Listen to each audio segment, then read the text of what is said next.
आज पढ़ेंगे हम चैप्टर नंबर 1 के क्रियाकलाप। तो क्रियाकलाप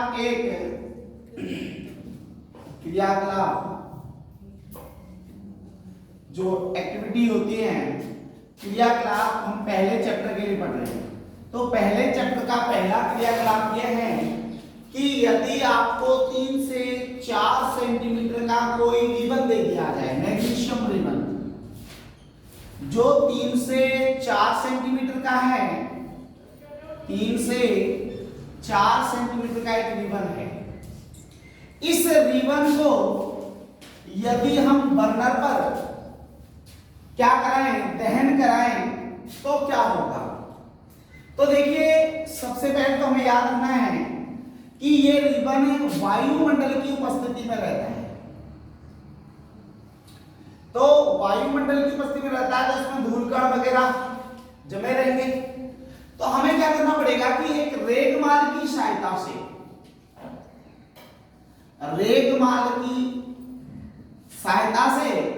इस रिबन को साफ करना पड़ेगा।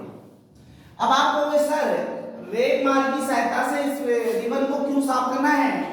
तो देखिए, इस मैग्नीशियम रिबन में वायुमंडल में रहने की वजह से धूल आदि अशुद्धियां इसके अंदर क्या होती, उपस्थित होती हैं। हम इसको अगर सीधे ही जला देंगे या सीधे ही इसका दहन कर देंगे तो इसमें अशुद्ध मैग्नीशियम ऑक्साइड प्राप्त होगी। कैसी प्राप्त होगी? अशुद्ध मैग्नीशियम ऑक्साइड।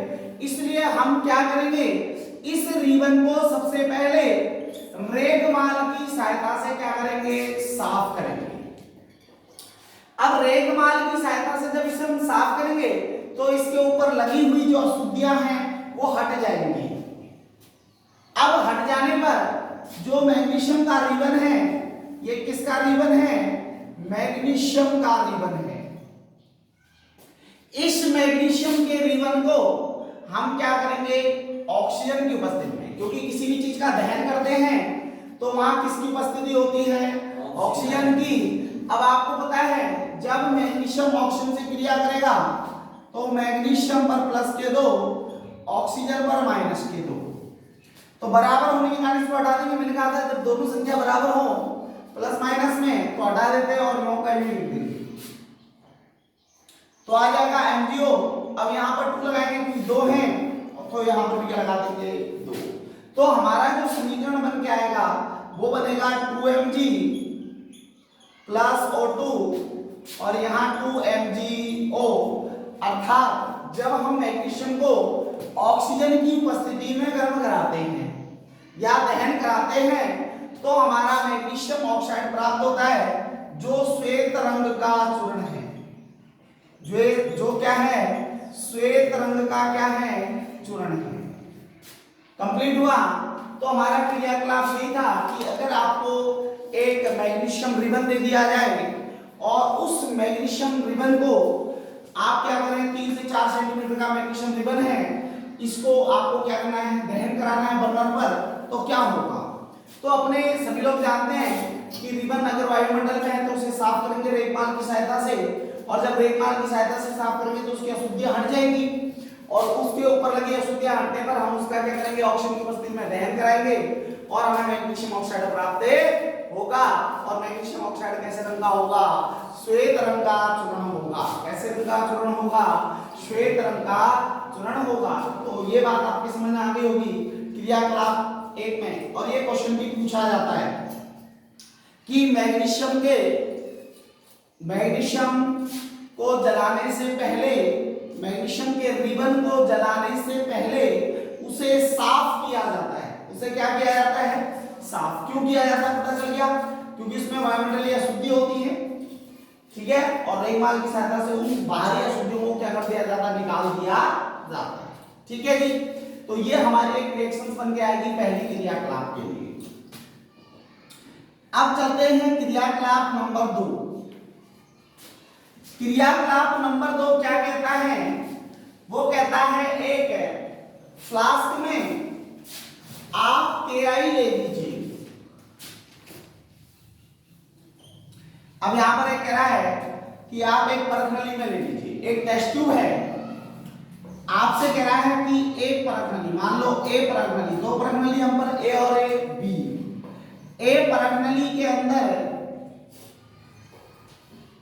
ए परख नली के अंदर आपका जो पदार्थ है वो है potassium, sorry lead nitrate,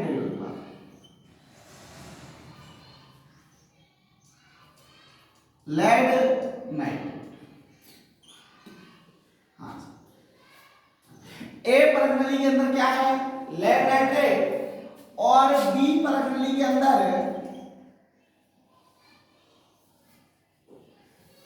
B परख नली के अंदर है आपका पोटेशियम आयोडाइड। कह रहा है कि अगर आप सब जानते हैं कि ए परख नली के अंदर लेड नाइट्रेट हो और बी परख नली के अंदर क्या हो, पोटेशियम आयोडाइड, पोटेशियम आयोडाइड। तो कह रहा है कि यदि हम इन दोनों को ए और बी परख नली को आपस में क्या कर दें, मिला दें, तो क्या होगा। तो मैंने आपको कहा है कि इनको मिलाने से पहले हम इनको एक्वा सॉल्यूशन में लाएंगे, गलित अवस्था में। कौन सी अवस्था में लाएंगे, गलित अवस्था में। अब हमने इनको जब गलित अवस्था में एक दूसरे में मिलाया तो आपको पता है ये प्लस ये माइनस, ये प्लस और ये समझ में आ गया होगा। तो प्लस की क्रिया किससे हो जाएगी, माइनस से, और माइनस की क्रिया हो जाएगी प्लस से। तो आपको पता है यहां पर देखते हैं Pb पर प्लस का 2 है, क्योंकि देखो यहाँ नीचे 2 लगाया तो ये 2 किसका है, Pb का है। जो भी नीचे संख्या लगी होती है वो आगे वाले तत्व की होती है। और यहाँ पर I ले लो, और I देखो यहाँ माइनस का 1 है क्योंकि यहाँ कुछ नहीं है तो 1 ही माना जाएगा, तो माइनस का 1 है। अब देखो क्रॉस मल्टीप्लिकेशन करोगे तो क्या बन जाएगा, PbI2, PbI2, और ऐसे ही K किससे क्रिया करेगा, NO3 से। तो K प्लस का NO3 माइनस का, तो आपको पता है इसको हटा दिया जाए तो क्या बनेगा, KNO3 बनेगा। क्या बनेगा, KNO3। समझ में आ गया होगा। देखिए सेम चार्जेस होते हैं, मिटा दो और जो कहते हैं लिख दो, तो आपको इतनी बात का पता लग गया होगा। अब देखिए जब आपको इतना पता लग गया तो आपने यहाँ देखा I के कितने हैं, 2, और आपने यहाँ देखा I का कितना है, 1। कितने का गुणा कर देंगे आप, तो यहाँ पर आपने देखा 2 है, तो यहाँ भी कितने का गुणा कर देंगे आप, 2 का। अब देखिए आपकी अभिक्रिया संतुलित है, पूरी अभिक्रिया को एक बार देख लीजिएगा। Pb का 1, Pb का 1, NO3 के 2, NO3 के 2 है या नहीं है। इसके बाद आप देखेंगे K के 2, K के 2, I के 2, I के 2। अब हमें पता है PbI2 एक अवच्छेद है, PbI2 एक क्या है, अवच्छेद है। और अवच्छेद मैंने आपको बताया है ऐसे विलयन अभिक्रिया के दौरान ऐसे उत्पाद जो जल में अविलय होते हैं, अर्थात जल में घुलते नहीं हैं, वो क्या कहलाते हैं, अवच्छेद कहलाते हैं। क्या कहलाते हैं बेटा, अवच्छेद कहलाते हैं। और यहाँ पर जो विलयन होगा वो भी एक्वा होगा। कैसा होगा, एक्वा। बात समझ में आ गई। तो हमारे को क्रियाकलाप नंबर 2 से ये पता लगता है कि अगर हमारे एक परख नली में लेड नाइट्रेट है और दूसरी परख नली में पोटेशियम आयोडाइड है, तो वो आपस में क्रिया कर क्या बनाएंगे, लेड आयोडाइड बनाएगा, जो एक अवच्छेद होगा। यस या नो। तो हमारा मुख्य जो कंपाउंड है वो यही है। कंप्लीट हुआ। अब देखिए अगला हम पढ़ते हैं क्रियाकलाप नंबर 3। हाँ, क्रियाकलाप नंबर 3 में इसने आपसे कहा है कि अगर आप किसी शंक्वाकार फ्लास्क में, यदि आप किसी शंक्वाकार फ्लास्क में, जिसको हम कोनिकल फ्लास्क बोलते हैं, कौन सा फ्लास्क बोलते हैं, कोनिकल फ्लास्क में, अगर आप दानेदार जिंक के टुकड़े लें, किसके टुकड़े लें, दानेदार जिंक के टुकड़े, और उसमें या तो सल्फ्यूरिक अम्ल मिला दें या हाइड्रोक्लोरिक अम्ल मिला दें, तो आप क्या परिवर्तन देखते हैं, तो आप क्या परिवर्तन देखते हैं। साथ ही आपसे ये भी पूछा गया है कि क्या आपके फ्लास्क में कोई ताप परिवर्तन हुआ, यस या नो। तो आपसे ये भी पूछा गया कि कोई ताप परिवर्तन हुआ या नहीं हुआ। ध्यान से सुनिएगा। तो आपको ये बात ध्यान में रखनी है, जहां भी हम अम्ल का प्रयोग करते हैं, जहां भी हम किसका उपयोग करते हैं, अम्ल का, वहां तापमान सदैव बढ़ता है। तापमान सदैव बढ़ता है क्योंकि हम अम्ल का उपयोग कर रहे हैं। और आपको पता है अम्ल जो होते हैं वो क्या होते हैं, आपको पता है उनका तापमान ज्यादा होता है। अगर हम उनमें जल की कुछ बूंद डाल दें तो आपने देखा भी होगा कि वहां पर अचानक से तापमान बढ़ जाता है।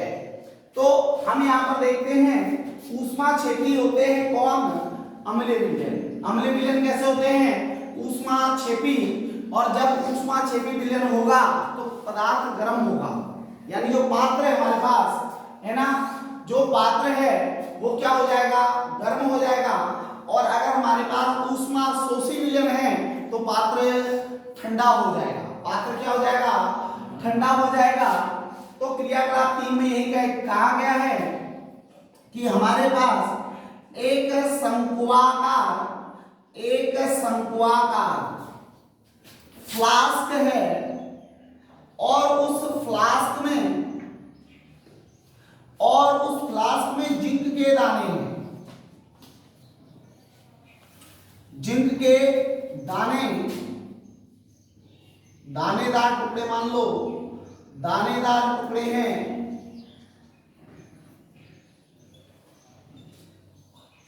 अब देखिए इस जिंक में दानेदार टुकड़े हैं और इस जिंक में दानेदार टुकड़ों पर इस फ्लास्क के अंदर हमने सल्फ्यूरिक अम्ल ऐड कर दिया। सल्फ्यूरिक अम्ल। अब देखिए जब हमने सल्फ्यूरिक अम्ल ऐड कर दिया तो आपको पता है जिंक के दानेदार टुकड़ों को हम इस प्रकार लिख सकते हैं क्या, Zn।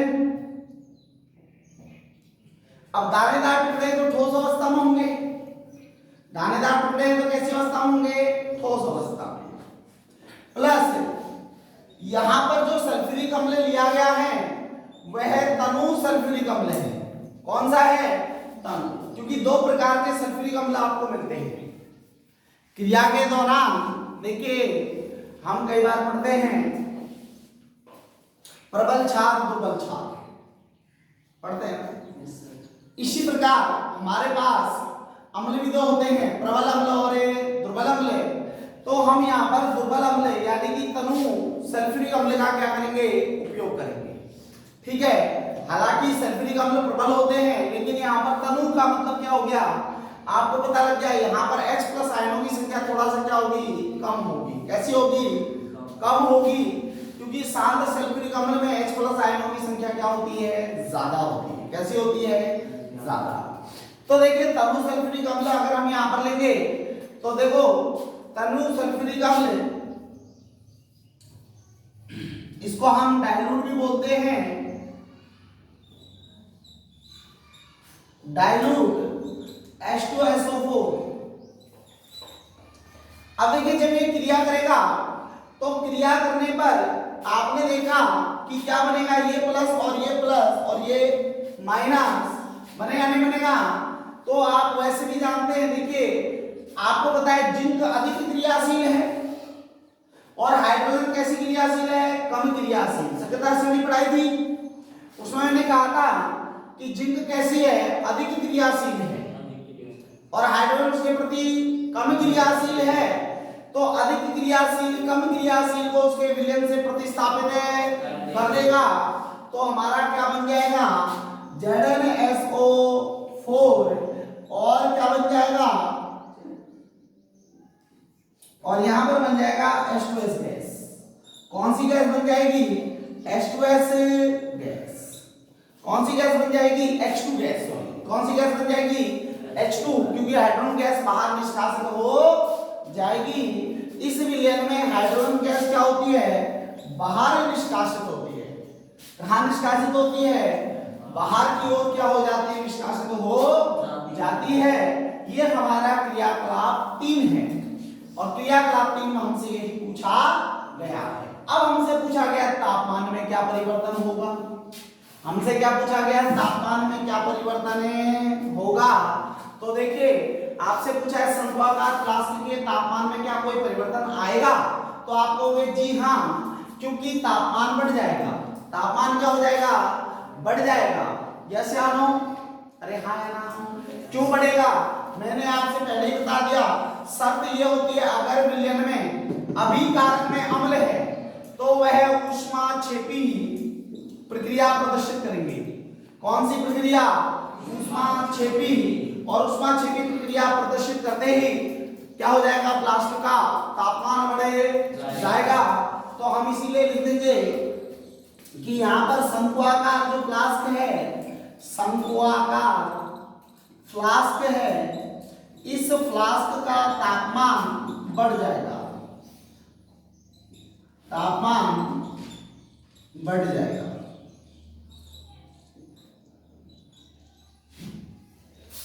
ये लीजिए जी, तो शंक्वाकार फ्लास्क का तापमान क्या हो गया, बढ़ गया। यस या नो, कंप्लीट हुआ। चलिए जी, अगला जो आपका क्रियाकलाप कितना है, 4 है। क्रियाकलाप कितना है, 4 है। और क्रियाकलाप 4 में क्या कहा गया है, देखिए जरा कि एक बीकर में थोड़ा सा कैल्शियम क्या लिया जाए, ऑक्साइड लिया जाए। क्या लिया जाए, कैल्शियम ऑक्साइड। किसमें लिया जाए, एक बीकर में। अब देखिए जब एक बीकर में आप कैल्शियम ऑक्साइड लेंगे और उसमें थोड़ा सा जल डालेंगे, उसमें क्या डालेंगे, थोड़ा सा जल। तो क्रियाकलाप नंबर 4, क्रियाकलाप नंबर 4, क्रियाकलाप नंबर 4 में सबसे पहले हम ये देखेंगे कि हम सबसे पहले एक बीकर लेंगे। हमने मान लीजिए एक बीकर लिया और इस बीकर को हमने ए नाम दे दिया। क्या नाम दे दिया, ए। और उस ए बीकर के अंदर हमने क्या डाल दिया, चूना। और चूना कैसा होना चाहिए, बिना बुझा हुआ, बिना बुझा हुआ चूना होना चाहिए। अब बिना बुझा हुआ चूने को हम क्या बोलते हैं, आप सभी को पता है, कैल्शियम ऑक्साइड। क्या बोलते हैं, कैल्शियम ऑक्साइड। हमने इसी बीकर ए में कुछ जल ऐड कर दिया, जल डाल दिया। बीकर ए के अंदर हमने क्या डाल दिया, जल।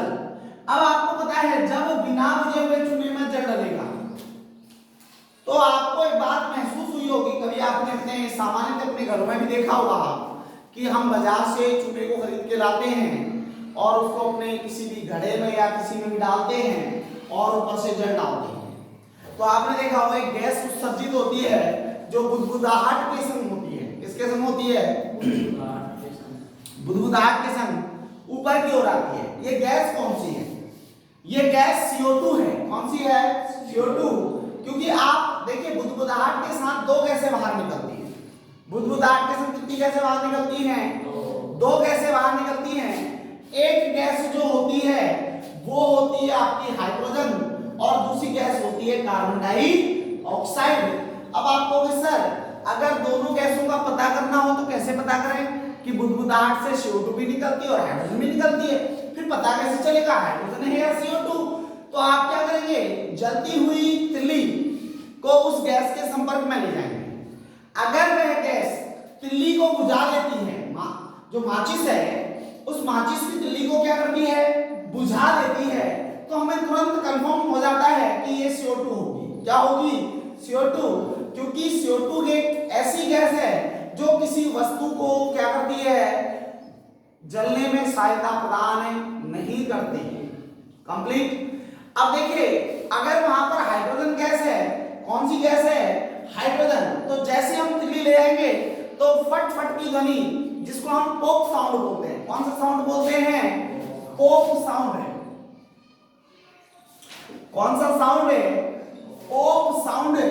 के साथ क्या होती है, ब्लास्ट होती है। पॉप साउंड के संग क्या होती है, ब्लास्ट होती है, जिसको हम अपनी हिंदी की भाषा में फट फट की ध्वनि बोलते हैं। क्या बोलते हैं, फट फट की ध्वनि।